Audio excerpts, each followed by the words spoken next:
আলোচনা অনেক। Brazil versus Norway match, এই ম্যাচে আলটিমেটলি আলো ছড়াবে কে? স্ট্যাট যদি দেখা হয় তাহলে ব্রাজিলের চান্স 0, কারণ ম্যাচ জিততেই হবে, এখান থেকে ড্র করার কোনো সুযোগ নেই, পরাজয়ের কোনো সুযোগ নেই।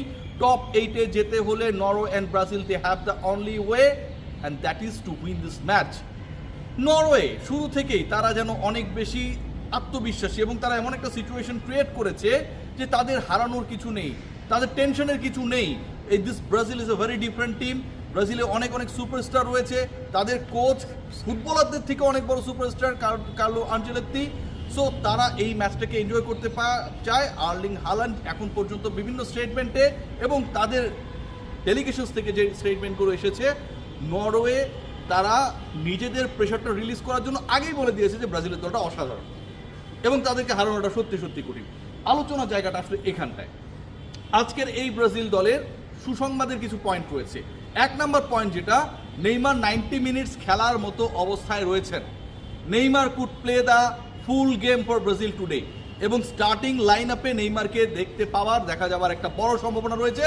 নেইমারের ব্যাপারে প্রত্যেকটা সুসংবাদ ব্রাজিল ফুটবল ফেডারেশন এবং কার্লো আনচেলত্তি দিয়ে আসছেন এবং যেহেতু তিনি 90 মিনিট খেলার মতো ফিট অবস্থায় রয়েছেন, আজকের ম্যাচের স্টার্টিং লাইন আপ থেকে নেইমারকে দেখার সম্ভাবনা রয়েছে। What about Raphinha?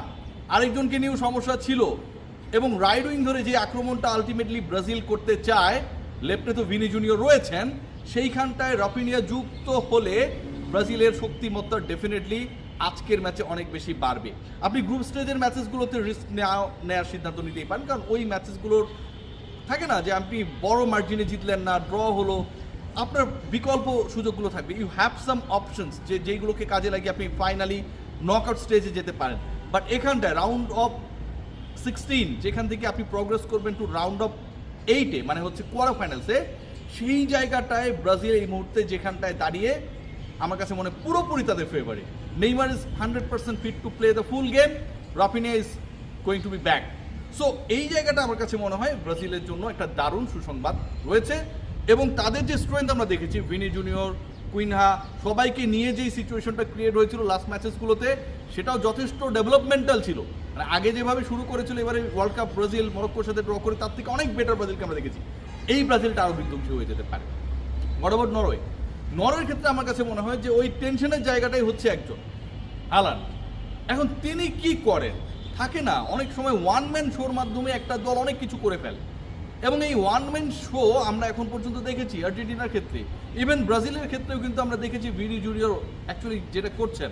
সো এই ওয়ান ম্যান শো আমরা ছোট দলগুলোর ক্ষেত্রেও দেখেছি। আমরা যদি কাবো ভার্দের ক্ষেত্রে দেখি, হোজিনহা একলাই লিওনেল মেসিকে অন্তত 2 থেকে 3টা গোল থেকে বঞ্চিত করেছেন।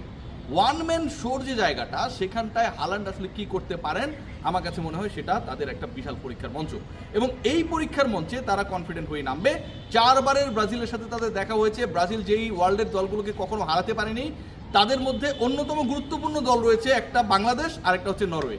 তাদেরকে ব্রাজিল কখনো হারাতে পারেনি। পার্থক্য যেটা, বাংলাদেশের সাথে ব্রাজিলের কখনো খেলা হয় নাই, নরওয়ের সাথে 4 দেখায় ব্রাজিল 2টা ম্যাচে হেরেছে, 2টা ম্যাচ ড্র হয়েছে। সো এই দলের বিপক্ষে ব্রাজিল নামছে যেখানটায় তারা কোয়ার্টার ফাইনাল এনশিওর করবে, সেই দলকে তারা কখনোই হারাতে পারেনি। আপনি স্বীকার করেন আর না করেন, এটা যে কোনো দলের জন্য একটা বিশাল মেন্টাল ব্লকেজ, যে কোনো প্রতিপক্ষের জন্য এই স্ট্র্যাটটা যাদের ফেভারে রয়েছে তাদের জন্য বিশাল কনফিডেন্সের জায়গা। Let's see what happen. Neymar will be back এবং তিনি 90 মিনিটসও খেলতে পারেন। রাফিনিয়াকে দেখা যেতে পারে। হাল্যান্ড একা কি করতে পারেন? হেডলাইন, ট্যাগলাইন দেখে অনেকেই অলরেডি হাহারিয়াক দেওয়া শুরু করে দিয়েছেন, অনেকেই আজে বাজে কমেন্টও করে ফেলেছেন পুরো আলোচনাটা না শোনার পর, এবং এটা খুব স্বাভাবিক দৃষ্টিতে, স্বাভাবিক চিন্তাভাবনায় মনে হতেই পারে যে হুট করে রিয়াসাত এই সমস্ত ভালগার আলোচনা করছে কেন। ভায়াগ্রা খেয়ে সত্যি ইংল্যান্ডের ফুটবলাররা মাঠে নামবে। ভায়াগ্রা কি সেটার ইন্ট্রোডাকশন দেওয়ার কোনো দরকার নেই, কারণ এই আলোচনা করতে গিয়ে যদি আবার ভুলভাল বলি, যারা হচ্ছে চর্ম যৌন রোগ বিশেষজ্ঞ আমাদের সম্মানিত চিকিৎসকরা রয়েছেন, তারা এটার ভুল ধরে আবার ব্লক বানালে আমি পড়বো বিপদের মধ্যে।